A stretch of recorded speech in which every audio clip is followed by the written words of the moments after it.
Hey guys, today I've got a real treat for you.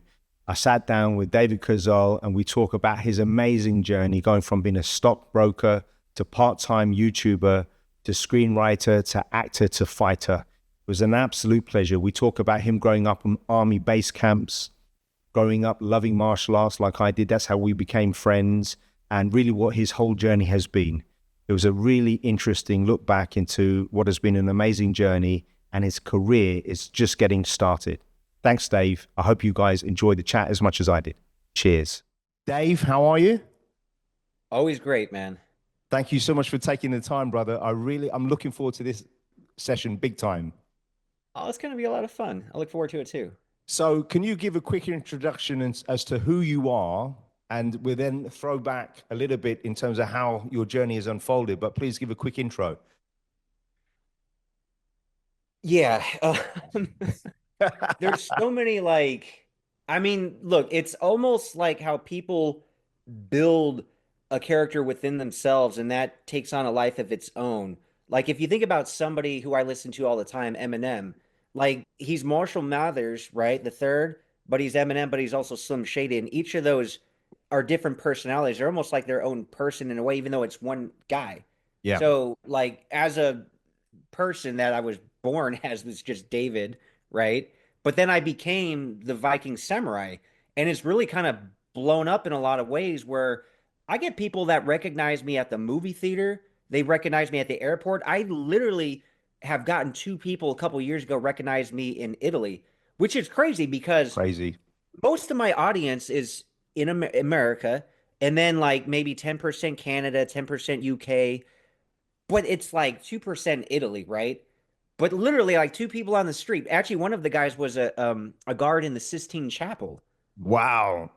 Yeah, yeah. He came up to me. He's like, "Are you that YouTube guy?" This was like 2 years ago, right? I was like, which one?" He said, Viking Samurai. I was like, "Yeah, that's me, man." Because but the crazy thing is because he was watching my videos that I did on Sylvester Stallone, so it makes sense that Yeah. I would have an audience in Italy because I do Oh, make some cool videos about Sylvester Stallone. yeah. Well, you But will, the cool thing, Paul, the cool yeah. thing, and I just missed him, man. This was when Stallone was kind of going through his separation and divorce. Like him and his wife, they seem to be fine and good No. now. Yeah. But he was kind of going through that, and he was at the Sistine Chapel literally the day before I was, and he got a private tour. So No the way. security guard, yeah, the security guard mentioned he was here yesterday. And he showed me a picture. He took a selfie with him. I was like, damn, that would have been insane if I could have ran into him. I didn't realize they were going through that because I saw one of his interviews where he went there and he had an audience with the Pope, and it was a private viewing of the Sistine Gallery, right? Sistine Yeah, Chapel. he did all Amazing. kinds of stuff in Italy, and I knew he was there because I was seeing like the articles. I'd been like, "Oh, that'd be so cool if I happened to run across him to say hi or something, right?" My goodness. Firstly, what's your heritage? Because we're both of mixed parentage. I'm half Chinese, half Irish. You? Okay, and I'll tell you how the Viking Samurai name came about, by the way. But like, my dad was born in Germany, and then my mom was born in Korea. However, if you do a DNA test, which I have, you find out you're usually more mixed than you Yeah. think. Yeah. So, and because of the history, Japan and Korea don't have the best history. There was occupation with Japan and Korea and all that kind of stuff. Anyway, that's probably how I ended up being 10% Japanese on the Korean side because of that, ugly part of history. And then on the German side, there's a lot of people in Europe that are mixed. Like even if you're German, you might have like I found out I'm part Northern European and also Eastern European. Yeah. So, the Northern European part, obviously, that's where I got the name the Viking, and then the Japanese part, Samurai. Because if it were just German and Korean, which I love that mix, but Yeah. there's not like a cool character from Germany or Korea per se, so there's nothing to use. So, but the Viking Samurai thing just kind of came to me, and I was like, you know what? That's original. That's actually kind of cool. I love Plus, it. I can tie it in, with even though I'm technically German and Korean, like there's enough Northern European and Japanese to justify it. Those DNA tests are so interesting because when I did mine, the 50% is meant to be Irish, about 20% is Scandinavian. So I think Okay, the well, there you yeah, go. Yeah, exactly. Either the exactly. Vikings went to Ireland or the other way around. But so then, and where did you grow up in the US? All over, man, because I'm an army brat. So I was born in Virginia, but then I lived in different parts of California, actually northern, central, and southern, and then Washington State a lot. So I'm that guy who basically went to four different high schools in three different states. Wow, that's got to be tough, right? You're always the new kid, man. Like I always wish I was that kid that it's like you just have those friends and you grew up with for like 10 years, right? Yeah. And develop that strong bond. But also on the other side of it, moving a lot and having to meet, new people all the time, that's a beneficial skill too, because that's how I get along with so many different people all the time. And I meet new people all the time, but that's how I grew up. Like I had to by, not even by choice, but just by necessity. Yeah, just to survive. Would you Yeah. say you're an introvert by nature or an extrovert? I'm curious. That's a good question. I'm an omnivert, like I'm both. Okay. And I'll tell you why. Like sometimes introverts like they'll get drained when they're around too many people and they need their alone time and they're not as Yeah. sociable. Uh Look, I'm just very highly adaptable. Like when I'm out, usually, I spend a lot of time in Philly or even New York these days or, in California. I live in the Midwest now. Like when I'm in the Midwest, I'm more of an introvert. Like I'm doing my work, and just there's so much going on. But when I go out, this is when I do all the socializing and like I feed off of other people's energy, and that's definitely not an introverted thing. That's a Yeah. total extroverted thing. Like I feed off that. I like meeting new people. I like, I'll hang out till like 5 o'clock in the morning. Like Love it. but on the same token, like here when I'm in the Midwest, I'm perfectly fine Saturday night reading a book by myself. Like I'm perfectly content and happy. Whereas like, I'm also perfectly content and happy being out with all these people partying until 5 a.m., So I I'm love both, it. man, you Now, know? what? So then, how did you get your start as a stockbroker? Did you go through, walk us through that whole journey? Because it's such an interesting journey, and not a lot of people that know you and all your followers, they might not know the full story. Yeah, that's a whole other world, man. Like, because I never studied finance in college or anything. I first got introduced to the markets. Actually, I just stumbled across it by myself and wanted to. I had like a little bit of extra money, like just before the market and the economy and everything collapsed in 2008. Like I had a little extra money to play with.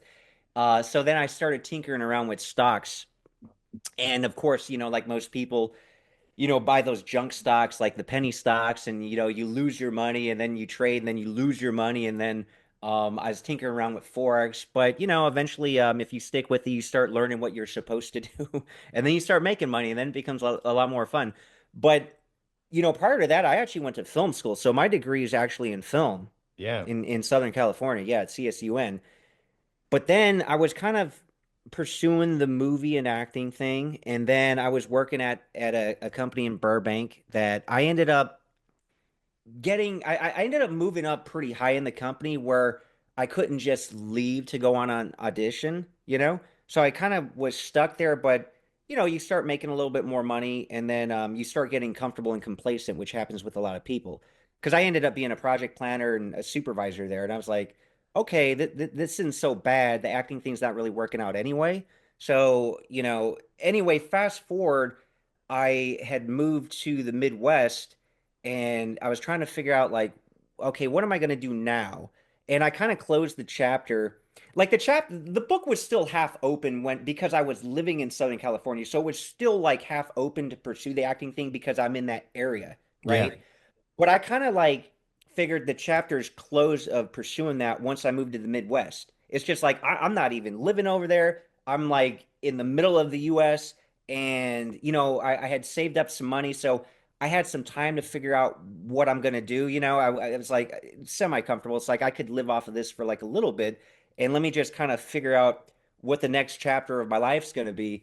And funny enough, I've always had an interest in the markets. Like I said, I've been trading for a while before I became a stockbroker. But I actually met someone at the gym, and his wife was actually working for a brokerage firm. So she got me an interview and all that. And I was like, yeah, that sounds cool. I'll do that. And then, it's contingent if you want to continue working there, that you have to pass your Series 7 within, like a certain period of time, right? Yeah. And I remember, because I remember watching Wall Street and Boiler Room. So when you told me you were a stockbroker, I had those images. Those images are way cooler. Look, anything that happens in a movie, for the most part, is always way more interesting than like real life. Yeah, I'm I will sure. say though, I will say in a lot of ways, my life has sort of become like a movie. So now I feel like I'm living in a movie, which is crazy. 100%. Yeah, I mean 100%. it's nuts, man. It's nuts. But yeah, Boiler Room and Wall Street and all that is definitely more exciting than the brokerage firm I was working on or working at. So anyway, I get my Series 7 and then I get my 9 and my 10, which those are very hard to get, by the way. Barely anybody ever passes their 10 on the first time. Yeah, You're I've like heard. just assumed to fail and then take it again and then, maybe pass the second or third time. I study my butt off and passed it the first time though. But there's a lot of going on, man. And it all ties into why I started the channel. So I'm on the active trader team, and man, I remember How I long, felt give bad. give the audience a bit of context. How long ago was this? Because I want to share your actual journey with YouTube and the whole thing. Yeah, yeah, So yeah, yeah. yeah, So I started YouTube in late 2019, okay. It's not that long and ago, really, it, when you think not that about. long ago. I Yeah, mean, time goes by fast because it's 2025 now. So yeah, we're talking maybe September, October of 2019 is when I put my first video out. And the reason I did that is because I was bored, man. Like I needed a creative outlet. yeah, So I was working at the brokerage firm, and that's fine. And again, that's one of those careers and jobs, where you could start to get comfortable and complacent because it's like, the money's not bad, and now I got my 9 and 10. Oh, and the money's more, and now I'm on this team, and and then I go to this team, and you could get very comfortable, but there was always something that I was unfulfilled, right? Because I had set out to do something a while ago when I went to film school and I moved to LA by myself, by the way, because I was living in Sacramento at the time. And then you couldn't major in film there, but we had a media arts festival, right? And we okay, all took a field trip down south. yeah, And I was like, you know what? I should just transfer to this other CSU school, right? It'd be perfect. It'd be easy. I'll just get in their film program. Even though I don't know anybody there, I'll just move there myself and figure it out. And at the time, like social media wasn't really a thing. I found roommates from Craigslist okay, that after yeah, Craigslist. And look, I took a shot, man. I'm like, these were the people that they would allow me to move in there sight unseen, just from a yeah, conversation on a call, right, on the phone. And then when I got there, it was such a nightmare, dude. Like it was insane. Like the stories that I'm not gonna share here, I yeah. could share privately with you though. I'll just say that was a party house.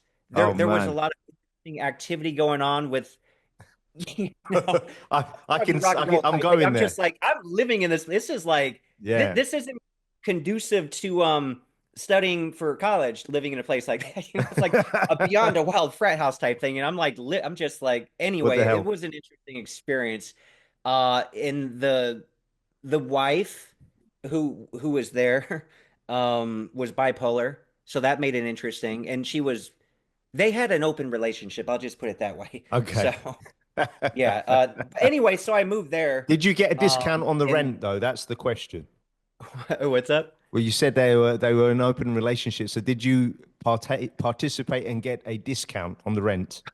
No. And the thing is, like, physically very attractive, Yeah. but because she's bipolar, Yeah. it's turn off personality. I'm just like, Yeah. it's a turn off. I can't, no. And then walk us through it. Walk us through the steps.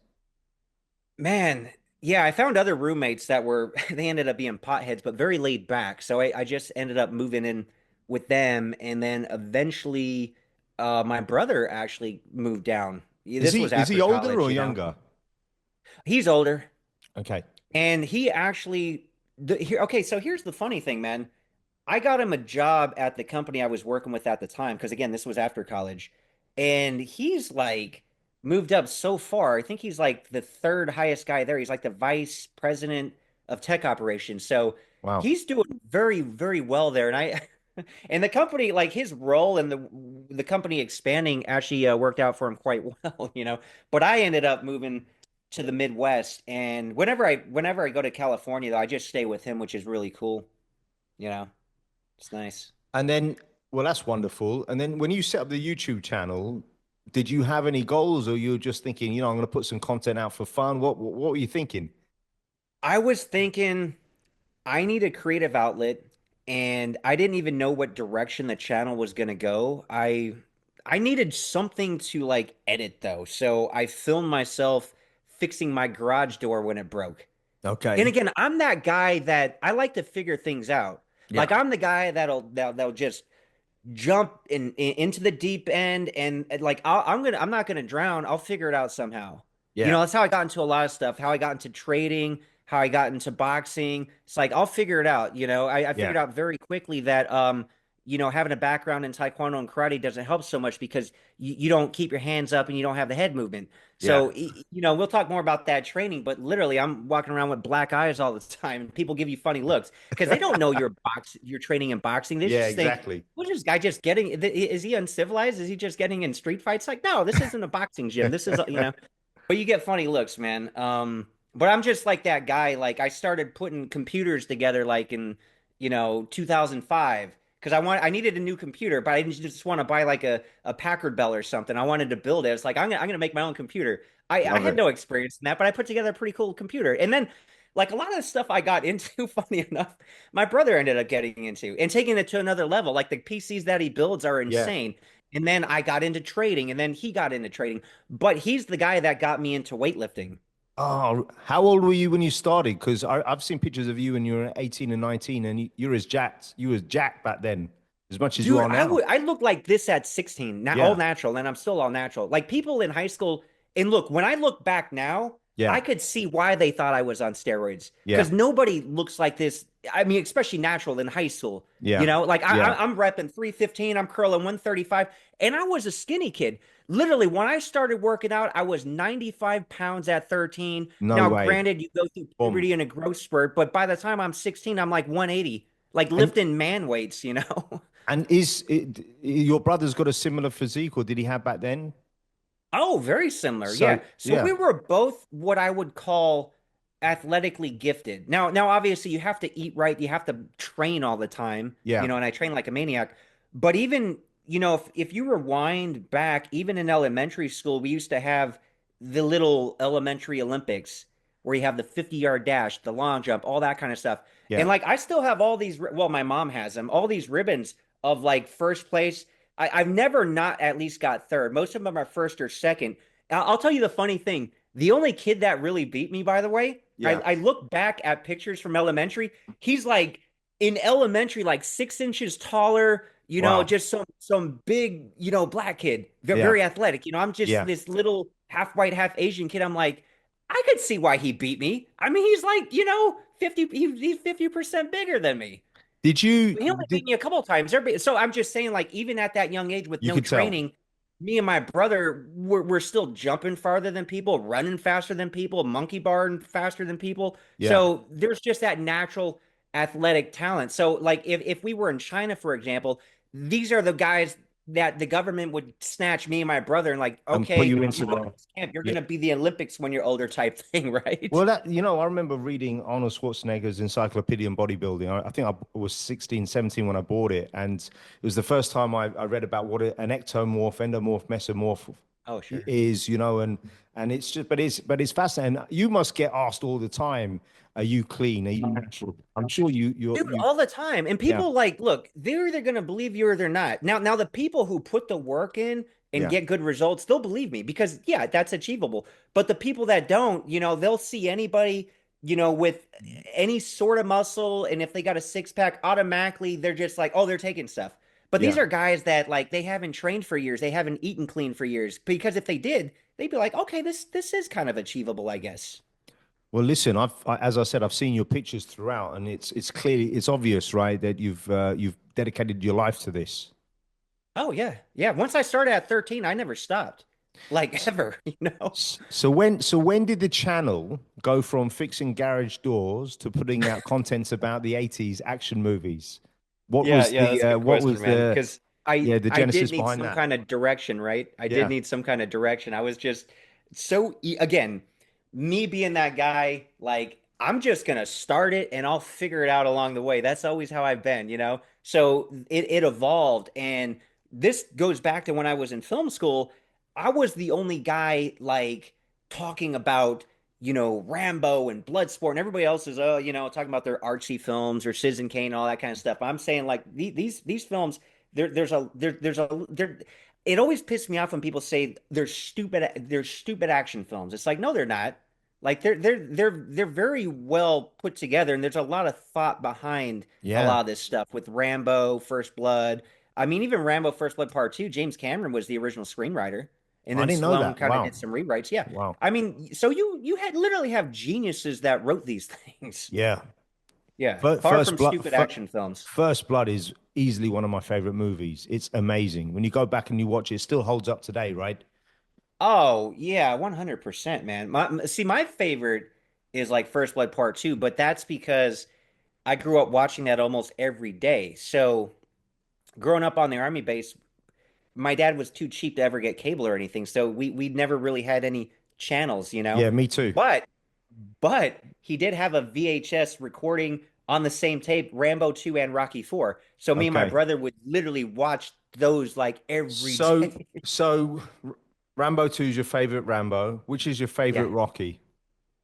Rocky 4, Yeah, me which, too. Yeah. if you look right here, Yeah. I still have those Sega Master System games, Rambo 2 and Rocky 4. Yeah. Oh, mate, I know all the words to nearly all the Rocky movies, which is, the thing is, like, because actually I watched Rocky 4 before I watched any other Rocky as well, because of my age.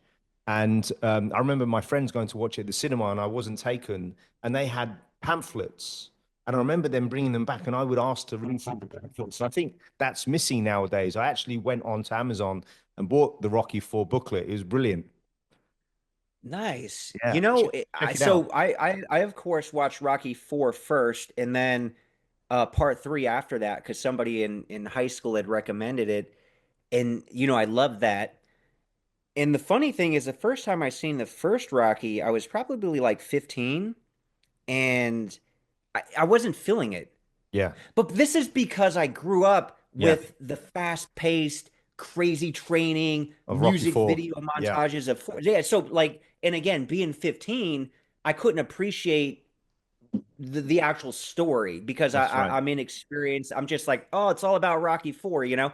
But it's very slow and everything. But see, as I got older, I'm just like, oh, that's Love it. just a work of genius, and it speaks to It's me, it's right? It amazing. speaks to men. Yeah. Yeah, one of my favorites. I've used this with my wife a few times. Where in Rocky 2, Apollo's calling him out, and he's upstairs, and Adrian doesn't want him to fight again. And then he Yeah. says he's leaning up against the cupboard, and he goes, um, "I never asked you to stop being a woman. Don't ask me to stop being a man." I can't do the Stallone voice, but it's like there's so many great lines from those movies. I tell you. So when did you realize? What was the moment when that YouTube was more than just a hobby? So probably about 6, 7 months in, I did a video on Mike Tyson because he was making I his comeback. I know this, and that's So, why I wore this today in honor of that video, because that video turned everything around for you, right?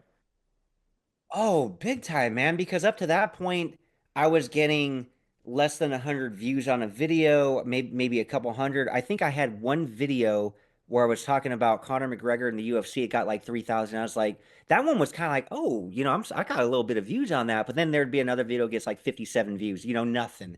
Yeah, And some of the videos I put out were actually pretty good, yeah, and they got views later. I'll tell you how, and this happens to a lot of YouTube channels. But that Mike Tyson video, he's making his comeback, and he's all emotional. I tied in so many clips. I created my own narrative about the whole thing, and talking about how like he just transcended boxing. He's always been much bigger than just boxing. It's so exciting. the world's locked down. It's 2020. He's going to have the match against Roy Jones Jr., of course. And for whatever reason, that video just blew up like crazy. It Yeah, it, it started getting like, 10,000 views, then 100, then 300, then like, 600. Like it's like a million now. It that's obviously slowed crazy. down a lot, but it went up pretty damn quick to like over 600,000 views. And all of a sudden my Bang. subs went from like, you know, What were you? How many subs were you at the time? Do you remember roughly before that Tyson video? I wasn't monetized, so I had less than 1,000. Yeah. Yeah, And and then, then all of a sudden that got me up to like over 10. I was like, wow, this thing's blowing up wow. like crazy. But see, here's the cool thing. And this happens to a lot of people on YouTube. They'll have that one video that blows up, and then all of a sudden, YouTube starts pushing out other content that you've made to these new subscribers. Yeah. So then all of a sudden, everybody's watching my Brandon Lee video, my Mark Dacascos video, my Jeff Speakman video, my Philip Reed video. All those started blowing up. Then they started watching some of my Seagal videos that I put out. So Yeah. then I had like a lot of momentum. So then I'm getting like 10,000 views on that video, 15 on this as a Tyson one's still going. And then like, a month after, like I'm in the YouTube monetization program, and then I get my first payment and all that. I'm like, oh, okay, so I could actually I could make some money on here. Nice. Yeah. A little extra money Well, for all the time and energy spending, dude. I mean, I Because can't even look, I'm imagine. working time as a stockbroker. I'm Yeah. training all the time. I'm married. Obviously, you have to spend time with the wife. You should, right? Yeah. And then I like the way you said that. any like literally whatever extra time I had out of that, I'm at the computer working and editing on videos for hours every night. Yeah. And again, I'm just doing this because it's kind of a passion, and like I like to edit stuff, and Yeah. there's no money coming in. I don't know if the channel's ever going to do anything, but It was a labor I of like love, doing right? It was a labor it. of love. Yeah, basically, and that's what you need. Otherwise, I know people that'll start a channel, oh, they're not getting views in 3 months, and then they quit. Well, they never really liked making the videos. They just wanted to make some money, Yeah. and that should never be the motivating factor. Well, definitely didn't drive you at the time. Now, I'm just curious. So, when you look back, what are some of the favorite episodes that you've recorded and released? Of course, when I covered that Jean LaBelle Steven Seagal incident of Oh like, did he man, get yeah, choked out? Did he not? I'll tell you why. Because the whole channel pivoted. yeah, A guy, a witness, the late Stephen Lambert, was there, and he wrote about it in a book, From the Streets of Brooklyn to the Halls of Hollywood. And I never planned to interview anybody, but his writing partner from that book had reached out, and I referenced that book because I found, I was Googling as much information as I could, and I referenced, a little blip of what Stephen said actually happened. And that video actually, because by then my some of my videos, the channel had taken off, because of the Tyson thing. So the channel was getting out there, right? Like that video got tens of thousands of views, and like if you see that, it's like, oh, okay, people are actually watching this guy. So, and of course, Stephen Lambert would want to promote his book, which I was happy to do. yeah, Like I read the book, it's great, so I'm happy to recommend it to people. I'd still recommend it to people today. So anyway, I interviewed him. That video, I still get good views on that. I don't know where it's at, maybe 400,000 views now or something. And I had a lot of fun talking with him, but he had also worked on all these canon films like Revenge of the Ninja and all that kind of stuff. He had so many stories. So I released, a series of videos with him, and they all got a lot of really good views. But see, I had signed up for Zoom thinking I'm going to do one interview and that's it. And then I'll just cancel it, because I don't need it anymore. yeah, But I kept it. Since that happened like in 2020, I still have it now. I still pay every month for 5 years because yeah. after those videos came out, so many people reached out to me. Oh, you should Well, interview this guy. I could hook you up with this guy, or I want to be on the channel. And then I started doing it. It just became like an interview channel. Like 80% of the videos ended up becoming interviews. the ROI on your Zoom account is inexplicable. It's a great investment. What about what Yeah, actually, about that's funny. what about? I'm just really curious. When you look back, if I said you have three guests, any guests on the channel that you've not had on before, who would you have Oh, that I've not had on? not had on? And you've had a lot. I'm just curious that are alive, that are alive. Yeah. Basically, it'd have to be my Mount Rushmore of action, which has always been, of course, Sylvester Stallone, Arnold Schwarzenegger, Steven Seagal, and Jean-Claude Van Damme. And I kind of had Steven on in a way. Like Yeah, I had developed a friendship with him, and I was supposed to, and probably still will, do some training with him. I trained with actually his most senior student, Sensei Elliot Freeman in St. Louis. Did that about 2 years amazing. ago. Still talk to the guy, get along with him great. Um, some of the stuff that he showed me was very impressive, and Mm, he even told me, "Oh, I'm nowhere near Steven's level." I was like, "Wow, I yeah. couldn't imagine how good Steven could be on, some of these things." Well, and also, But also what people overlook is apart from his technique, he's 6'4". He's oh a big yeah, he's guy. a big guy, big hands. I mean, he could just do whatever he wants with you if he, Yeah. toss you around like nothing, right? But um, but yeah, so I did have some videos of him actually speaking, not on video, but speaking that I'd shared on the channel with different conversations. So the other three remaining, Stallone, Schwarzenegger, and Van Damme, and that's because I kind of the channel took the focus of being like, I even coined the term bring back the 80s and 90s, Yeah. right? Yeah. The action and martial arts films that a lot of us grew up watching and loved. And they were the best. They Like were the that best. era, by far, Yeah. they still make some cool action films and some cool martial art films. But the 80s and 90s, I mean, that's just a different level, man. It's on another level, man. Yeah, With my three kids, I rolled back the dice and got them to watch everything. And it's kind of cool because, like, when Cobra Kai came out, I mean, you can't compare it to Karate Kid 1 and 2. But I just remember thinking, your theme is so prevalent because that's a throwback to the 80s. Do you know what I sure. mean? Yeah. It's huge. Now let's talk a little bit about your martial arts journey. What was your first experience of martial arts? How old were you and what was it? I was like 6, and it wasn't something that I wanted to do. It was something that my parents forced me and my brother to do, and it was judo on an army base. Okay. I'll tell you something interesting. When you grow up on an army base, like a lot of the soldiers there obviously are stationed at different places, and a lot of them go to different places in Asia. This is how Chuck Norris learned martial arts, by the way, when he was stationed in the Air Force overseas. I didn't know So that. Okay.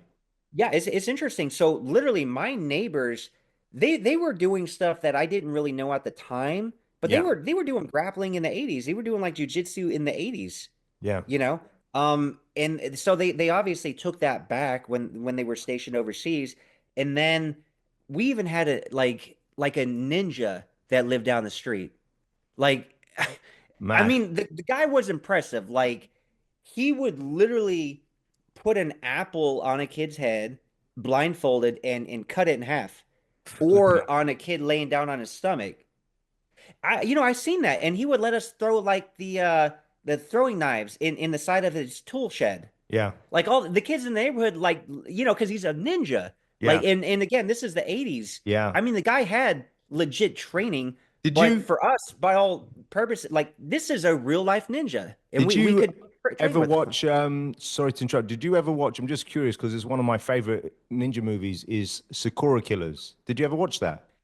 No, no, I've heard of it. I never seen it though. I'll send you the YouTube link because it's actually on YouTube, but it's brilliant. Okay. It won't quite carry the impact now because of your age, but when I watched it back in the day, I thought I want to be a ninja. So that was your journey. So you started off. So you did judo. Yeah, but see, when I wanted to do martial arts, I was 13 and it was taekwondo. Mm, And look, a big part of the reason that I got into martial arts. Now, I had seen, no, it's funny, like martial arts were such a big thing. Like I've seen one of my friends actually had No Retreat, No Surrender. And at the time, even if you were grown up, you would not know who Van Damme is. Van yeah, Damme was the villain in that, but nobody realized that he'd be this big mega action star someday later. you had Kurt on the channel, right? I did, and he was the guy when I was a kid that I was like, oh, that was so cool, that backflip Yeah, kick. That wasn't Kurt who did that in the movie, by the way. yeah, but it was Even but though it was done. It was done well because you'd have to look to see that wasn't him. yeah, yeah, for It's done sure. really But well. like, so watching movies like that as a very young kid, and then watching Bloodsport, and then watching Best of the Best. Like I remember watching Best of the Best before I ever took Taekwondo. Yeah. So this was before I was 13, and you watch a movie as a kid, you try to mimic it. So me, my Yeah. brother, and our friend were all Well, pretending to play karate. well, the funny thing about that is a lot of people probably didn't know at the time that the protagonist and the enemy, the two main characters, are brothers in real life. They're So amazing, man. they're And that's amazing. another guy that I had on the channel, Yeah. Simon Ree. Yeah. And then he look like my life is very interesting because I didn't only interview these people. Like for example, we had me and Don the Dragon Wilson, another guy in all these movies back in the day. Oh, what a I train man. with them all the time, hang out with them, eat lunch with them, go to events with them. We just hang out buddy buddy. What a beast. But when I was training at Phil Polina's gym, and Phil's the guy that kind of helped get Jake and Logan Paul started, by the way. Like Ah, they were doing a lot of their early training with Phil. Phil would get them the sparring partners, build up their confidence, get better sparring, kind of build them up, right? So anyway, like we had Simon Ree come down to the gym that when me and Don were training. So it's just funny how like I've amazing. become a part of the world. Like I've entered the world, and we'll talk a little bit about the last Kumite and everything, but it wasn't just like, well, it became me talking about this stuff and then me being like a big part of it in a lot of ways, like training with these people, doing movies with these Well, guys. You know? that's what differentiates you, because if you think back to in the old days growing up where you would have people interviewing actors, right? You've you've not just done that. You've said, well, listen, let me come and train with you. I want to have some fights. Put me in a movie. Let's talk about that. Let's talk about how your career has transitioned now, because my mind boggles when I think about where you started and what you're doing now.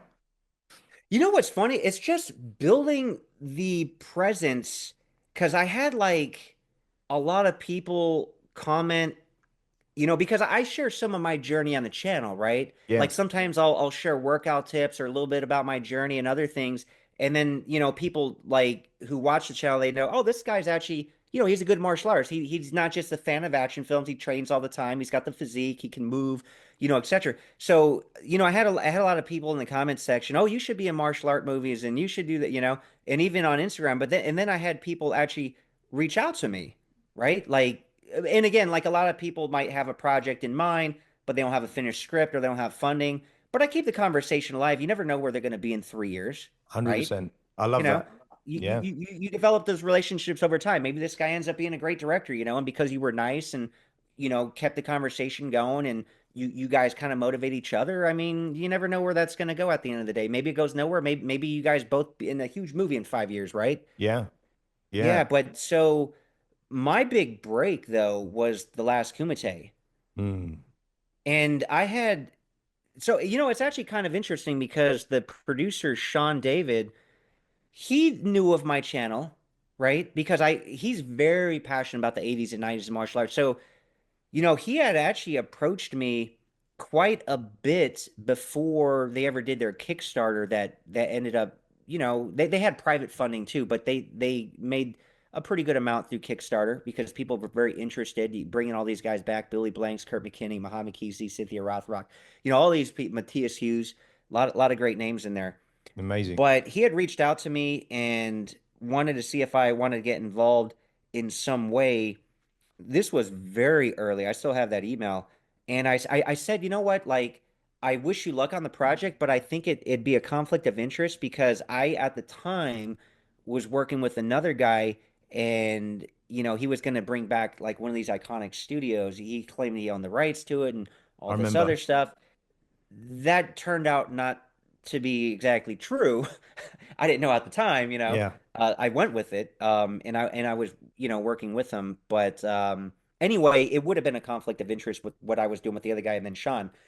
But anyway, fast forward, he ends up putting out he ends up getting a really nice Kickstarter going. He ends up getting a couple really great names on board, and everyone's like, send me the link. Oh, you should check this out. Have you heard of this? I was like, yeah, it looks good, man. And then he hit me up again and said, hey, I'd like to promote the Kickstarter. Would it be cool if we did like an interview on the channel? It's like, of course, yeah. People are talking about this. I want to know certain things. So yeah, for my own curiosity, want to ask you stuff that I know the audience is going to want to know as well. Yeah. And we built like a really nice rapport. And he also knew I was a martial artist and this other stuff. So it's funny because after I interviewed him, he was like, "Man, you know, we had cast like the rest of the film. Like, I really wish I could get you in here, because like after I talked to him, he's like, "Oh, you're really cool," all this kind of stuff, So he was like, kind of, he seeing if we could work together type thing. But fast forward, you know what I told him? I said, well, if anything happens, because this happens in the film world all the time, if somebody drops out or somebody gets injured, just let me know. So you fast forward, I'm staying with my brother in California. I'm just enjoying my summer. I'm training with Don the Dragon Wilson, like all this other stuff. He just calls me up one Saturday. Hey, David, I need to talk. I was like, yeah, what's up, man? And he's like, oh, this just happened. Somebody got injured. We got to replace him. You're the first guy that I thought to call. I was like, cool. Well, tell me more about the part. Like, I'll tell you the crazy thing, man. If he just like threw the script on my lap and said, read the script and pick whoever you want to play, this is a character I would have wanted to play. It's the Amazing. coolest character in the movie, man. Like Yeah. this was like perfect. I was Yeah. like, You were like, wow, that just kind of worked out really great, man. amazing. Amazing. And when and Yeah. when and when you went to go and start filming, were you thinking, what? I can't believe I'm even here. It must have been surreal. It was very surreal, man. And I tell people I felt like that kid in Last Action Hero who got the magic movie ticket and got inside of the movie with Arnold Schwarzenegger. Yeah. Because here I am, like, and I'm getting paid for this, by the way. Yeah. So not only is it a free trip to Germany where we Yeah. shot it, And is it and weird? Isn't it weird that you're going back to your roots, your Germanic yeah, it's the roots? first time I ever been to Germany. It's It's great. crazy. It's great. But like, look what just like Yeah. came and again, keeping the conversations going with different people, putting yourself out there so like people know that you're capable of certain stuff because he knew I could pull it off. Yeah. Like there's a reason why I was his first choice, Yeah. right? He sees my Instagram videos and all that stuff. Yeah. But the crazy thing is I get to go to Germany, I get to pocket some money, and then I get to work with all these people I grew up watching. Like I literally have a scene with Attila from Lionheart, I know. Muhammad Kisi's brother Abdel. Like great scene with him. I mean, I got a good scene with Billy Blanks, Matthias Hughes, Kurt McKinney actually really cool scene. But at the same time, I'm also fighting in the Kumite.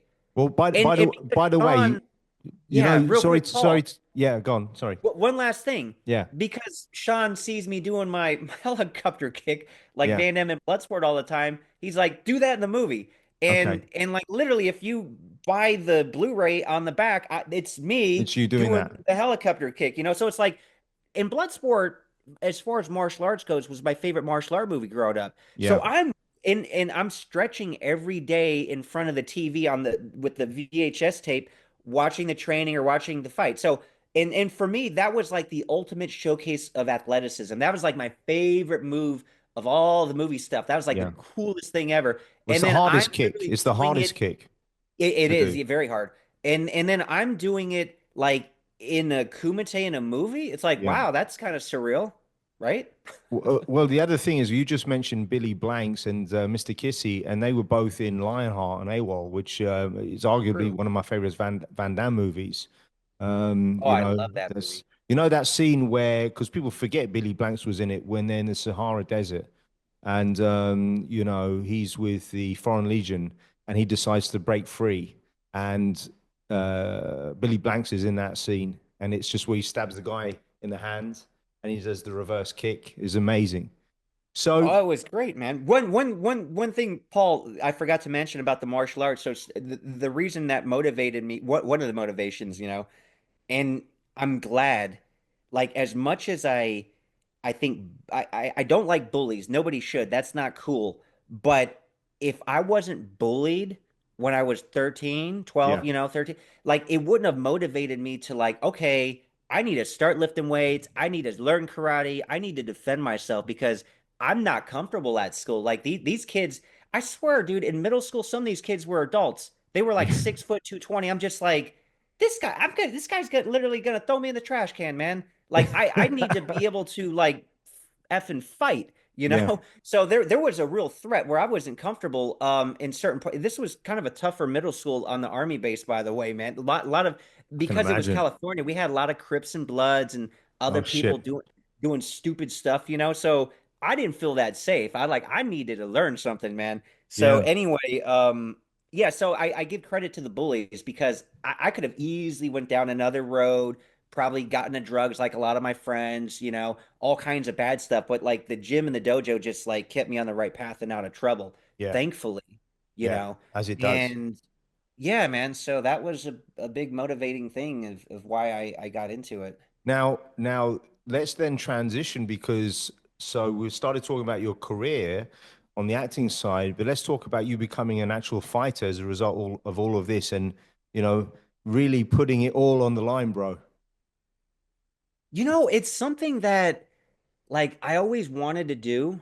And you know, and I did taekwondo tournaments back in the day. Not that anybody counts that stuff. I will say this though, my You have to brother did count it knock though. somebody out in one of those taekwondo tournaments. He Yeah. had the coolest like finish. I mean, Yeah. spin hook kick, Bang. bam, you know, I was like, wow, that Yeah. was cool. That's much better than scoring a point.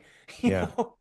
Yeah. But yeah, nobody counts those fights. You know, But they only why? count They for should, but they should do because they do count, right? You know, I you mean, can. they did back then in the Yeah. 90s because that's all they really had. You know, that Yeah. was kind of cool what you would do as a teenager. You know, but the boxing thing did interest me. And I think what Jake Paul, people have very mixed feelings about him.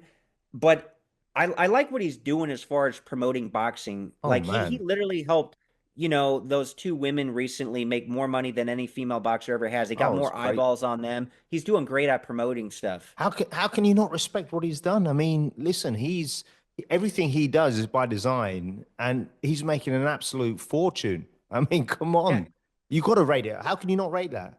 But see that's the whole thing. It's like so influencer boxing is such a big thing now. Influencer karate, even Mm, though I do want to do a karate combat fight someday in the future, but influencer karate, influencer kickboxing, influencer MMA, that's not a thing. yeah, Influencer boxing is a very big thing. So I'm like, okay, let me learn boxing because you know, I'm motivated. I want to do this, and yeah, I felt it would look everything I'm doing, like you said, what Jake Paul does is by design.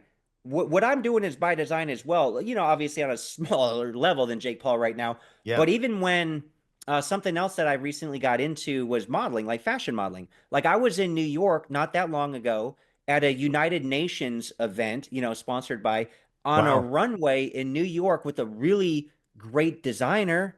I mean, very well respected designer, you know wearing like a gladiator theme thing, which I was actually saw that. kind I of was cool. wondering what that was. Is that what it was? I love it. Yeah, yeah. So again, that's by design. It's like that can only boost my profile because now I could say, and then after I did that show, the designer Phil said, "You are officially a model." You Yeah, know, because this guy like yeah, designs for high level people, and yeah. everybody loved me at the show. So that's another feather in the cap. So I Dave, could say Dave, model, actor, you're a influencer, boxer. Renaissance man. 100%. You're a Exactly. Renaissance That's man. what, yeah, you know, like, and when I'm here, I'm a day trader. I work for myself, you know, just day trading stocks, and then doing all that other stuff just adds to, you know, the Renaissance man factor type thing. Because even with the movie stuff, people don't know, but also a screenwriter. Like this script that's going to go into production pretty soon. I got amazing feedback from Sean Lettich. Yeah. I got amazing feedback from Bay Logan. You know, the funny Wow. thing is that when he Is called Bay me, still in Hong Kong? Is he based in Hong Kong still? yeah, yeah, yeah. I mean, he spends time in California. You know, I actually I hung out with him in New York and then also recently in LA. So, but yeah, he stays Man, I grew in up reading his Hong Kong. magazines and they were brilliant. Oh, for sure. He's a great guy, man. Like Yeah. he's very cool. But you know, the funny thing is when he read the script that I wrote, you know, because I wanted some feedback. The first question he asked me, he said, "Did you really write that?" I said, "Yeah, why?" That's He a said, "It's compliment. really effing good." I was That's a like, "Thank you, compliment. Bay." I mean, that's an interest. That's a backhanded, you know, compliment in a way, No, but but thank you, because they Bay. don't know you. He sees Exactly, this. He exactly. doesn't know what you're truly Because capable of. trust me, he gets so many people that sends him scripts that are complete garbage, Yeah. right? Yeah. There's actually another guy, and he's gonna direct this script that I wrote. He's done a lot of films lately, and a lot of television, like major television. And he had told me, I don't want to name names right now. I could tell you Yeah. off the record, but he had told me, like, man, like you're a really good writer. And I I'm saying this because I'm getting scripts and directing scripts from people who get paid to write, but like your writing is better than a lot of theirs, and you're so I was like, yeah, thank you. Think about Stallone, Ben Affleck, Oh, and Matt God, Damon, they and there's always motivated me.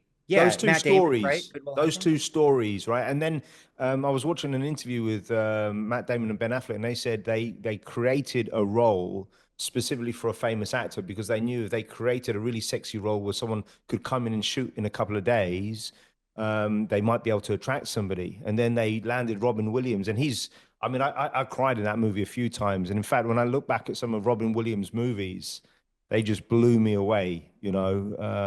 So no, listen, that's the journey. Now, I'm just curious in terms of because you've obviously done the last Kumite, but if you look back at the 80s, if you could remake a modern day version of it today and you acted in it, which movie would it be? Well, I'm gonna give you two movies actually. So for an actual action film, I would go with Cobra. Ah, Because I felt yeah, like it has so much potential. I like it for what it is. I know Stallone has certain issues in the way it was cut and other stuff, and it wasn't quite exactly how he wanted it to be. I think it's great for what it is, but I think they could do something better with it. And he's such a cool character in there. So I he's a would cool. love to remake that. You know what I And remember from that movie? I remember the knife, the car, and him always wearing gloves. Don't know why. yeah, yeah. And what's the second I one? remember I remember him cutting the pizza with scissors. Ah, good Right, memory. right. He's cutting it Yeah, with scissors instead. yeah. And what's the second one? What's the second movie? Okay, see, the second one's more interesting because it's not something that people would like associate with, oh, would assume or guess. But if given a choice, like if someone were to tell me, I know the guy who owns the rights to Bloodsport, by the way, Alberto Lenzi, hung out with him actually a couple times in Florida. But it's just another, and he also loved the script actually too. It's Wow. another guy.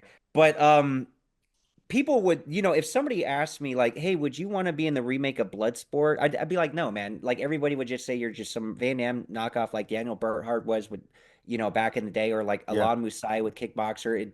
It would hurt you as much as help you. It would probably in the short term it would help you. In yeah, the medium, the long term, it would just hurt you. yeah. You Big know time. one movie that I love, a Matt Damon film actually, Rounders with Matt Damon and Ah, that's a Edward great Norton. movie. Yeah. If I would rather like be in a remake of that than Bloodsport or anything else. Like that's Okay. the Rocky of poker movies. Yeah. That That's guy a went on great to do flick. that show Billions, by the way, that really nice show. Oh, did I think he? on Showtime. Yeah, Oh, that's a same great. writer, same Oh, writer. really? I didn't know that.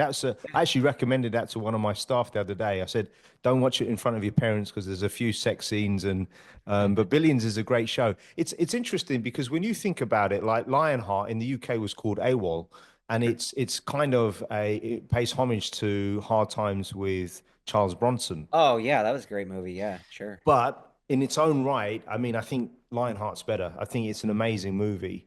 So I think you're right. It depends on the movie and how it's made, and if you have to put your own spin on it. But the problem is when they call it Bloodsport 2, 3, 4, 5, or Kickboxer 1, 2, with Sasha Mitchell, it just doesn't hold up. And Yeah. and the other challenge is, Van Damme in Bloodsport was on the top of his game. He really was second to nobody when he made that movie. But it had everything going for it too. It had a great script. It had amazing music, the score, like Oh everything man. just worked, man. And Muhammad Kisi, he'll tell the story of, how Van Damme and his vision went into a lot of the film. Yeah. Because that's the benefit of these lower budget films is that That, if it's tens of millions of dollars from a studio, a lot of times the director don't even get his vision there. There's certain things that are forced upon everybody, yeah. because some guy calculating numbers says, "Oh, well, you got to have this and this and this," and my formula says it'll compute into this, you know? Yeah, I think when it's a smaller project, you probably have a lot more ownership. And I love the story where Van Damme says, he went to the cinemas beforehand to make sure that the sound was optimized when it was being played. And the thing that staggers me about Van Damme was when you think about when he made that movie, he can't have been training properly and having the best nutrition because he was scrambling to survive at the time, right?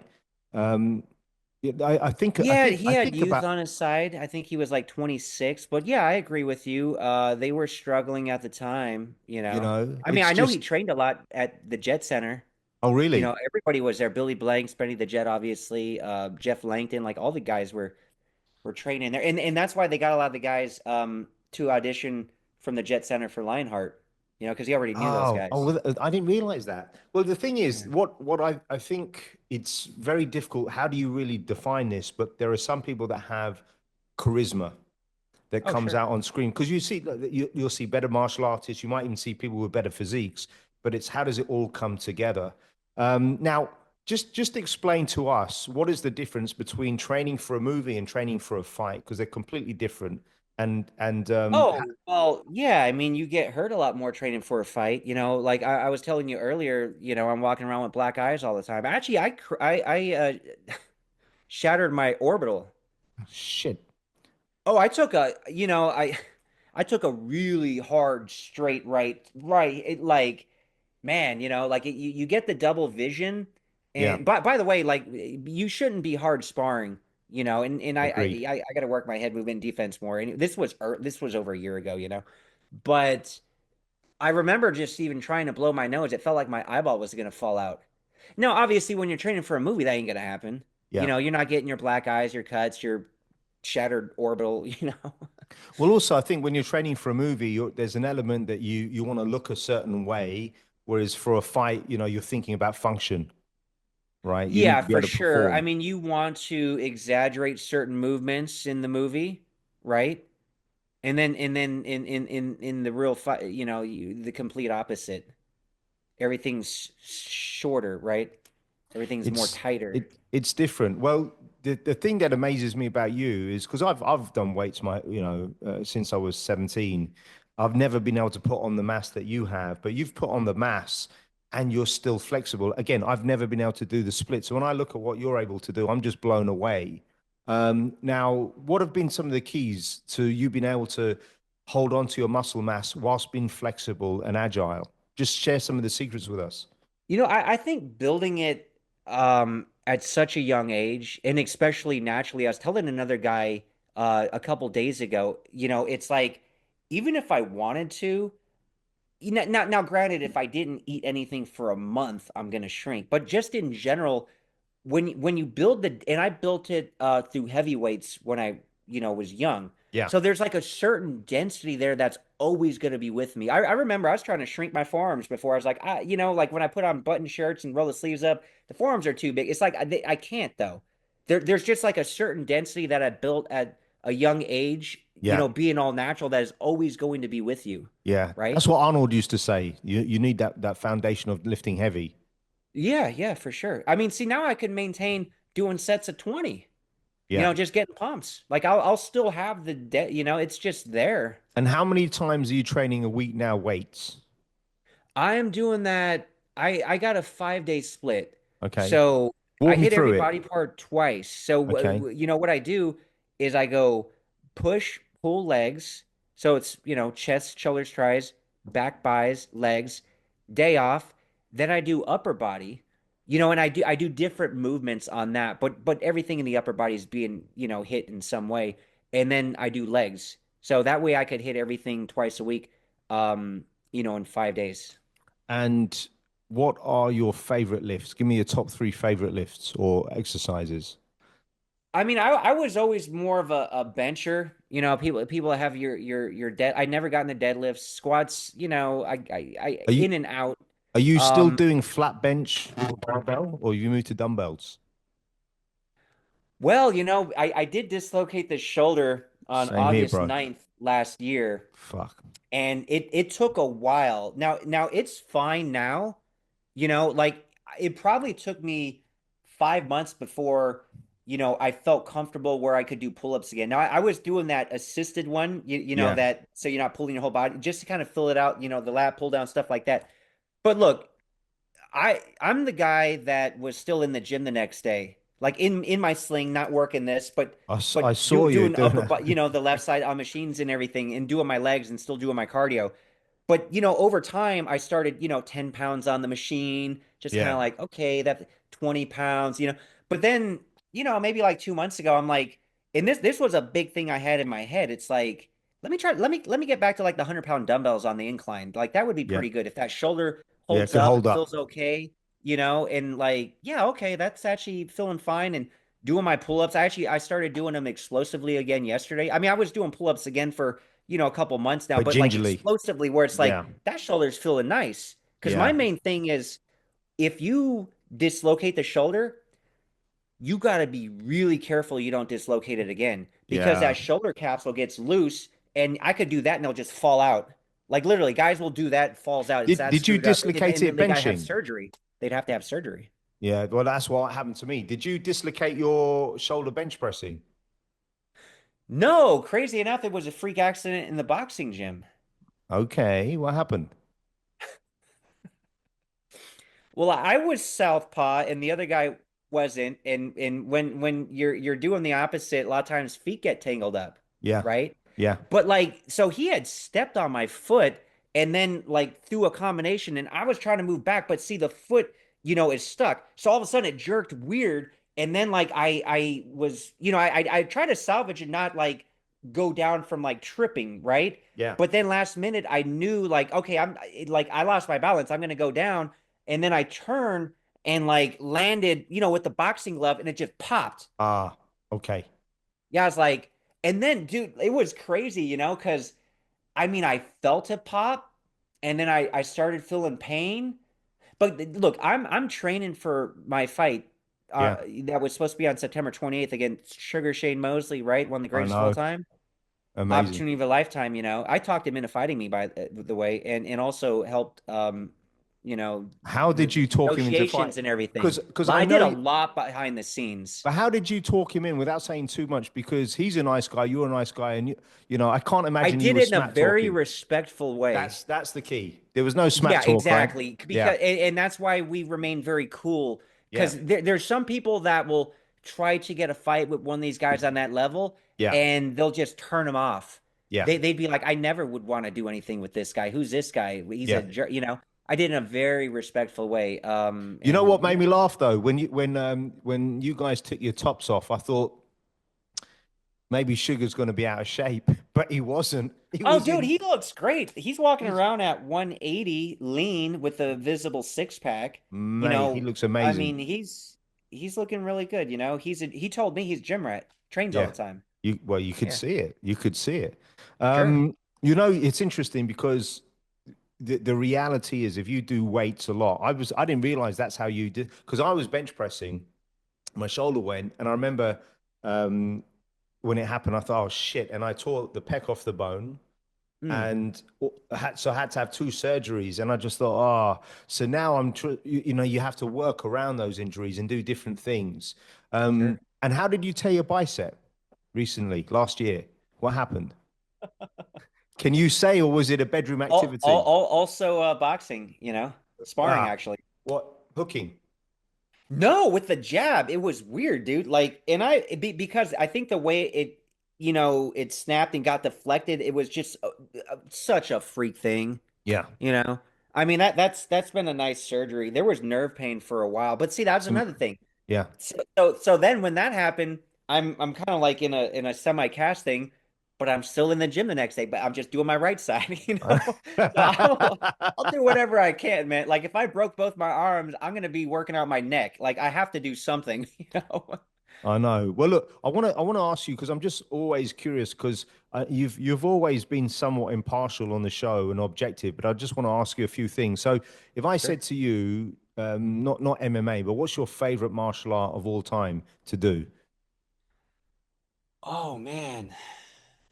Has it become boxing because you grew up doing taekwondo and boxing is what you're doing now, or what do you look at and say this is the one that I love the most? Right now, I enjoy training boxing. In fact, I'm gonna start going to this really nice gym out here that Chris Lytle. He's a 20 fight UFC Oh, mate, veteran. He does and he's a great guy. He's a great yeah, guy. he's really nice, He's a man. Like he does fireman, right? commentary for the BKFC. Yeah. Say that again. He was a fireman, wasn't he? From memory? Was Chris a M- fireman? Double check. Maybe, I think he maybe. was in my memory, because I remember him being on the Ultimate Fighter, and I think he was a full-time fireman, like Stipe Miocic. I'll double check that, but he's a great guy. I remember him being really friendly, jovial. Yeah, yeah, and I'm sure that's why the BKFC uses him for commentary, you know. But a mutual friend, Neil Farber, actually introduced me to him, and he's going to be back in town early next month. But anyway, the gym that he trains out of, has produced a lot of UFC fighters and also like some Golden Gloves champions. So it's going to be a good gym for me to train at. And then at my other gym, there's actually an ex Golden Gloves champ as well that I can do some private training with. So I'm taking because I have this big fight later in the summer, Yeah, and I got to go all in, like in a all big in. way. Yeah, So and now that I can, because yeah. the thing is, like, I couldn't do any sparring as this shoulder was healed. Like, I take one wrenches it, like Bam. I had to be really careful. But see, now I could do a lot. I could go all out, all in on the training, which I need to do. So right now, I'm very passionate about boxing, and going to be in top shape for that, of course. But my favorite martial look, I grew up liking the Van Damme movies so much and always admired his kicks. Same with Philip Rhee and Best of the Best. Same with Mark Dacascos. Gary Daniels, it was another guy that I liked. He had very beautiful Yeah, kicks. beautiful. So I'm always gonna love the Taekwondo. Now, if I wanted to, I could just totally take look like a Taekwondo guy, but I don't necessarily want to, and I don't necessarily like identify as a Taekwondo guy. I don't identify as a Krav Maga guy. I don't identify Yeah, as a boxer. I just identify as a martial artist yeah. As because you that should. keeps my mind more open. Like if I say I'm a 100%. Taekwondo guy, it limits me. Yeah. You know what I'm saying? Yeah, If yeah, that makes sense. 100%. Yeah. 100%. Well, funny enough, so Mark Dacascos acted in a musical called The Mongol. It was about the Mongolian Khan family, and it was here at Marina Bay Sands, which is the biggest theater here in Singapore, and he was playing a baddie in it, and you wouldn't recognize him, Dave. He's so brilliant on stage, and they're singing, and yeah, I mean, what I love about him is he was Asian, mixed, good looking. Sure. And I remember when I first saw him in Only the Strong and then Crying Freeman, I just thought, this guy is special, you know? Yeah, you know what? Like that's why I really like him. I really like Brandon Lee Oh, because man. everybody tries to find examples of, because when you're young, you want to see somebody that kind of looks like you. And Yeah. it was interesting growing up mixed back in the 80s in the United States, I'm sure where you grew up as well, because that was that time where like you would have the census data that the government wanted, and you would have to choose one box. Yeah. I literally used to ask my parents, like, because Yeah. look, my mom's Korean, Yeah. my dad's white, Yeah. and I'm like, What do I what tick? do I choose? Like, I mean, I'm kind of both. I am I white or am I, like I didn't know which one to pick. Now you could circle 50 of them. Yeah. You know what I'm saying? You could Yeah. literally check every one, and that's fine if It's you are No, that, you're right. 50. I remember when Brandon Lee died, I cried. I remember crying. I was just so devastated because if you look back and you watch Showdown in Little Tokyo today, I know you know the movie Oh, I well. love that movie. He's just so hilarious. He's Yeah, just very charismatic, very so funny. he would have had an amazing career because he would have made many different types of movies, right? Exactly. And that's what I'm trying to do. Because Yeah. people will say, "Oh, you could be the next, Scott Adkins or Van Damme or, like Michael Jai White." I'm like, Yeah. "No, I want to be like Mark Wahlberg or Keanu Reeves. Like they Yeah. could do amazing, brilliant action, but like they could do so much more, and they have. And they're more Well, known as just actors, right?" you know, when you interviewed Scott Adkins, who's an amazing martial artist, and I think he's brilliant. And I get why he's done it, but he hasn't wanted to leave his genre behind. And I think he could, like, actually think, for example, he could play James Bond. He's got the looks, he's got the physique, he's got everything, but But I also think when you're making certain movies, you know that what's the movie where he's you know he was a prisoner. There's a massive fight scene in a Oh bar. yeah, yeah, that was I know It's what a you're talking about. People like that movie a lot. I actually kind of like that. it's a great movie, but what I thought, no, you've got to adapt your fight style based on what's real, right? Because you know what I mean. So I think there has to be an element of realism. But now I'm just curious in terms of your order, from your perspective, you know, from childhood up. Who's your top five action movie stars? Number one, two, three, four, five. I'm going to put you on the spot, but based on your preference. I'll start. Like for me, it was Van Damme number one, Stallone two. But now that I'm older, it's Stallone one. Okay. But I want to know your top five in order. Whoa. Stallone number one, definitely, because he's a lot more than just the actor. I Oh, mean, he's we all know everything. how brilliant of a writer and how much creative control and input he has on these projects. So Yeah, yeah, the guy's a genius all around, and his fights on film look great. yeah, Even though he's not a martial artist, I mean, his fights on film look great. For me, Van Damme's definitely up there. Like I just there's a lot of great stuff about him, man. He had the right look, the physique, the gracefulness. So it's Stallone, Van Damme, Bruce Lee, obviously, yes, right? And then I got Arnold and Seagal right up there too, because beautiful. Arnold, I mean, his physique was like next level, but he's got that charisma, that kind of like he's funny, even though Yeah, he's killing all these people, right? With the one-liners. And then Steven Seagal, he had the Aikido looks great on screen, but he had that coolness quality, yeah, right? yeah, Like he was just, he didn't look like Arnold. He didn't need to look like Arnold, yeah. right? Like he didn't need the muscle. I mean, there's something about how he could stare somebody down and the way he talked, very calm, but then he could just, break him in half very effortlessly. So Oh, those yeah. are the guys, man. I mean, for me, overall, as an idol, really overall, I look at Arnold Schwarzenegger because he reached the top in three careers, right? That's incredible. You know, he was really, and I read his book on his recent book, which was like Seven Life Lessons. I forget what it's called, but it was really interesting. And the movie that he made the most money from was Twins with Danny DeVito because Yeah, I no one read wanted that. to That's make the movie. crazy. Yeah, no one wanted to make the movie. So they agreed, he, Danny, and the director agreed to take a back end from the deal. Sure. And because they got back ended and the movie was such a huge success, you know. So, all right. So let me then ask you, what would you say was your top three? This is going to be hard for you. Your top three Stallone movies in order, one, two, and three, and your top Van Damme movies, one, two, three in order. Stallone's going to be a tough one, right? Really tough. I think you just kind of have to package like the Rocky movies together I like and that. then the Rambo movies together. I love Rocky and Rambo, but I would put, if I was on a deserted island and pick Okay. one franchise, it's Yeah, like, well, I like Rambo, but I'll take Rocky. you got to go Rocky. And then the third, So, what would you give him as a third? he had so many good ones in the 90s specifically. I think Demolition Man is very Ah, interesting. I enjoy that. yeah, I did enjoy that. That was his comeback. I'd put Cliffhanger in there as well because I loved that and I loved his physique in Cliffhanger. Oh yeah, for You sure, know? man. And some of the other ones like The Specialist was Yeah, cool, Assassins was cool. But yeah, yeah, if it wasn't Demolition Man, I'd go Cliffhanger too. good man. Okay, what about Van Damme? Top three movies? Are you going Lionheart one or Bloodsport? What are you thinking? I always go back and forth between Lionheart and Bloodsport. I'll tell you one thing about Lionheart. At the end when he walks out to fight Attila, they got that Yeah, cool rock song and yeah, he's just kind of zoning out, right? So again, this ties back into when I was in middle school and started training in martial arts.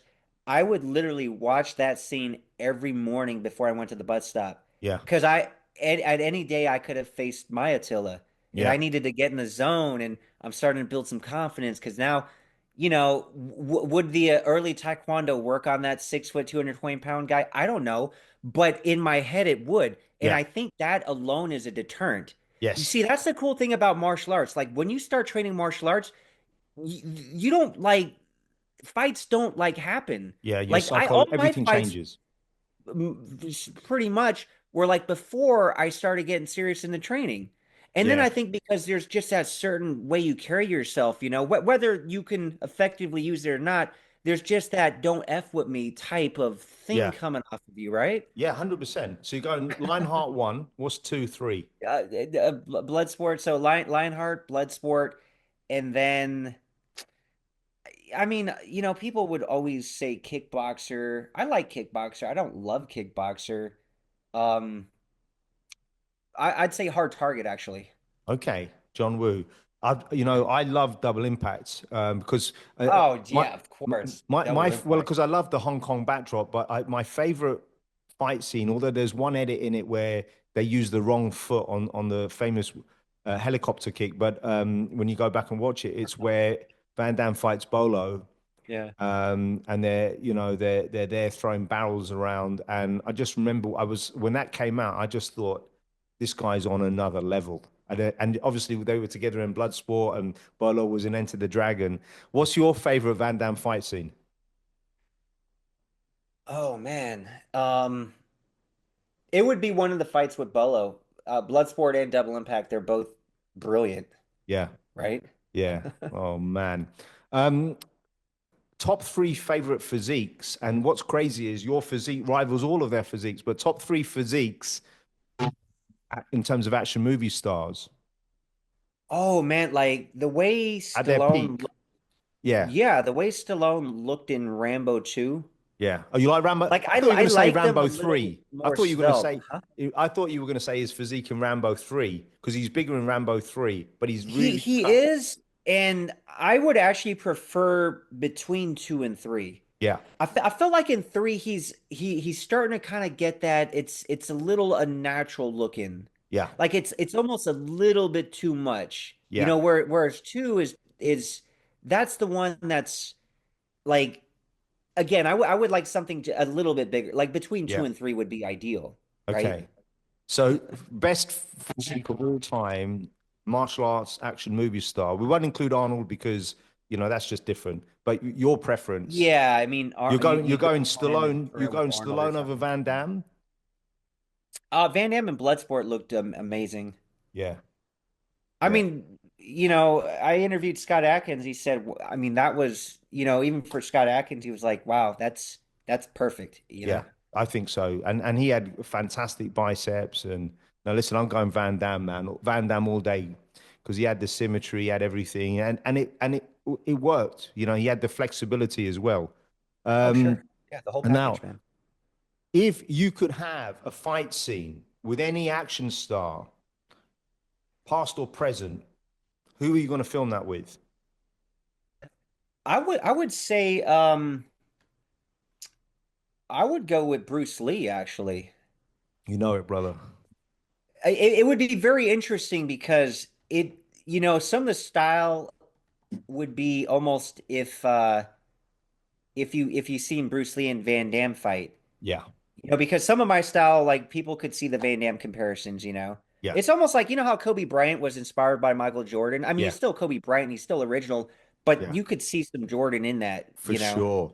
And I think and that's also why like even my physique, I kind of I like Van Damme and Bloodsport. I like Stallone and Rambo 2 and 3, so I kind of try to model it after that. And because of all the guys, look, I love Philip Ree. His kicks are amazing, even Simon Ree and Gary Daniels and Mark Dacascos. But look, at the end of the day, if I had to just see all these guys, I like Van Damme's kicks the best. Yeah, So that's the one where I would be most inspired by. And like those are how I would want mine to look like, right? yeah, Yeah. yeah. He was, yeah, he is amazing. Um, if you were at your peak and you're a big guy, so you're heavy, what's the most push-ups and the most pull-ups you could do in one go? I'm Oh, you curious. know what's funny? I literally had the middle school record for both of those. Wow. Yeah. So because I never really go the fellow, I would have to train up, and I'm sure I could hit really really nice numbers. But in middle school, I had 120 push-ups. Wow. That's nonstop. Yeah. And then the record for pull-ups was 28. But Yeah. I mean, I've banged out 40. Yeah. Like I'm talking like fat. Like even at this weight. I mean, Yeah. I'll have to do that again because since that shoulder injury, I just started doing them explosively again. Literally like what would I two, when did I hit back last? Actually, yesterday, because I had my upper body day on Friday. And I remember I was doing some explosive dips, push-ups, and pull-ups, you know? Yeah, I mean, we all train in different ways. I don't know if you've ever seen it. If not, I'll WhatsApp it to you. There's a strength calculator online, and it's based on your age. What can you do for various types of lifts? So push-ups, pull-ups, dead Sure. squat lift, all these different things. And my goal has always been, I want to be in the top 1% of that in the world at that Oh, for age. sure. But I've dropped out of it. I think because of this injury, because I can't do 100 push-ups in a row anymore for the first time ever. And so it's like, but it's funny because when, you and I know it's a lifestyle, it's a choice. You get up and you work out and you exercise. And there was a period of my career for quite a few years where I didn't. I was drinking, I was even smoking, believe it or not. I was just so focused on building the business and I had so many financial challenges. And then I started suffering from depression. And it's weird. I started reading books about depression and happiness. And instead of just thinking, you know what, Paul, you've stopped working out. You need to get All you back gotta to do the is go to the gym. gym, man. You're good. Just got to get back to the gym. But you almost have to go back to your ground roots. Um, Now, just to wrap up, and it's been a privilege, a real pleasure, Dave. Thank you so much for taking the time today.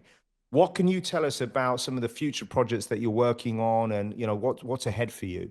And at the back end of that, I want to talk about potentially helping you raise some funds for any future movie projects that are up and coming, and how we can collaborate with my network to do that. Oh man, there's a lot of good projects to get involved with, man. Quite a few actually, from different writers too. I have some of my own, but from like through networking, you meet so many people. So my plans, the big fight this summer, right? Boxing. Yep. I could I be the can't next Jake Paul after this, man. I can't wait for you to announce that when it's live Yeah, and you can. it's gonna be big, man. It's gonna be big. So obviously that, and then what I feel will be my magnum opus, the film project, the script that I wrote that I told you, great feedback from Sean Lettich, of course, the writer of Bloodsport, writer, director, Double Impact, Lionheart, and then Bay Logan, big Hong Kong producer, and then Matthias Hughes even loved it. Like everybody like really likes a lot, and even that director from movies and television Yeah. recently told me. So, and I specifically wrote that for myself to play. But see, I'm very smart. I know I don't have that like big name yet. I will after this project though. But because I don't have that, you know how you'd mentioned Ben Affleck and Matt Damon, they made sure they wrote a Yeah. role for a really good actor who could partake in it, which Robin Williams, Good Will Hunting. So there's actually three roles in here outside of mine that are really, really good, and ideally we will get two known good name actors. If we get three, great, but at least two, and that'll help the distribution a lot. Plus this unique concept that is going to be tied into it and everything else. It's going to be quite the project, Yeah. quite something. So yeah, and Now, then there's other movies, yeah, man. go on. There's one from Germany called Order of the Dragon, Okay. and they're looking at getting one of these iconic people that we had talked about in there that I'll be starring alongside. And Amazing. and then here's a cool thing though. Um, there's another project that I had like I'm on the phone all the time by the how networking is, Yeah. like I Bang. literally was on the phone for hours earlier today talking to the producer, and this because the interesting thing, and I'm glad he's like, I really think you got something that, is much more than just action or martial arts stuff. And I started talking to him a little while ago, but today was the long conversation. So it's more of a thriller. Like I'm not doing karate or killing people or anything with guns, I love but it. like it's a great acting role. Yeah. Yeah, so those projects right now on the I, horizon. I love thrillers. Now, where can people get to watch? Tell us a little bit about The Last Kumite, because it's for sale if people want to watch it. Where do they tune in to do so? Oh yeah, the last Yeah. Kumite. So you could order it from Amazon. You could get the Blu-ray, or Yeah. you could stream it on Amazon. Or it's actually on Tubi now. Oh, is I, it? I had a Okay. lot of people reach out to me after it was on Tubi, and I finally seen the last Kumite. I finally seen the last Kumite. People like it, man. Yeah, no, it's amazing. So this is my commitment. If your fight's all happening, and fingers crossed it will, we won't say where is it going to be, but I'll fly out there. And if all goes well and you win that fight, let's go out for a steak meal and we'll celebrate on that trip. Oh man, like look, the after party is going to be Off the charts, bro. insane. Yeah. Like look, I'm not whatever happens in the fight, I mean, I'm going all in and I'm very confident, even though on paper there's no way I should beat this guy on paper, Yeah. but I do plan to get the real life Hollywood ending and beat this guy. But the after party, yeah, man, be part of the entourage because I've already assembled a lot of the after party, by the way. So we might have to stay. We might have to get our steak the next day, Yeah. at, Yeah. like on Sunday or something. But we'll be out partying all night, man. It'll be You know, insane. what one last question I wanted to ask you. So when you're writing these scripts, it's got to be a challenge how many love scenes you put into these movies. Is that a problem for you? You know, like the thing is, what I think worked really good in Lionheart was the fact that he didn't sleep with that hot blonde. Yeah. We wouldn't have 100%. liked him as much. It's like, dude, you're trying to Yeah. make money because like Yeah. your brother died Yeah. and you're trying to take care of your niece and your sister-in-law. It's like, what are you banging this chick for? It's like, no, that's not a priority. We Yeah. would like he wouldn't have the purity that the character has. That's true. So so for example, this script that I wrote, there's going to be a nice actress in there. And if there were different circumstances, perhaps there could have been something between my character and her. But it wouldn't make sense because I'm a single father trying to take care of my daughter. There's different there's a situation that we get in. It wouldn't make sense. It's like, well, let me hook up with this chick. It's like, no, no, you're gonna lose what you're not gonna like the character as much, right? Well, you could do an edit post production, or you could do a dream sequence like in Double Impact on the boat. Dave, Well, listen, the thriller film, there's scenes with women. Like, I'll just fulfill that in that movie, but the one that I wrote, it wouldn't make sense in the story. oh man, For Dave, it's sure. been a real pleasure. Thank you so much for taking the time. Oh yeah, thanks, Paul. It's been fun. All right, brother. We'll speak soon. Yeah, definitely.